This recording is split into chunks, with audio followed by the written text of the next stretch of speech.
Fövqəladə Hallar Nazirliyinin 112 qaynar telefon xəttinə paytaxtın Qaradağ rayonu Lökbatan qəsəbəsi Qobu Park 1 yaşayış kompleksi ərazisində yerləşən yaşayış binasında yanğın baş verməsi barədə məlumat daxil olub. Məlumatla əlaqədar dərhal əraziyə Fövqəladə Hallar Nazirliyinin Dövlət Yanğından Mühafizə və Xüsusi Riskli Xilasetmə Xidmətlərinin qüvvələri cəlb olunub. Yanğın söndürənlər tərəfindən 9 mərtəbəli yaşayış binasının 7-ci mərtəbəsində yerləşən mənzildə baş vermiş yanğın genişlənməsinə, o cümlədən digər mənzillərə keçməsinə imkan verilmədən qısa müddətdə söndürülüb. Yanğın nəticəsində ümumi sahəsi 45 kvadrat metr olan 2 otaqlı mənzilin mətbəxinin və dəhlizinin yanar konstruksiyaları 13 kvadrat metr sahədə yanıb.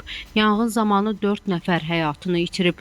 Mənzilin qalan hissəsi və digər mənzillər yanğından mühafizə olunub. Təhlükəsizlik tədbirləri çərçivəsində bina sakinləri təxliyə olunub.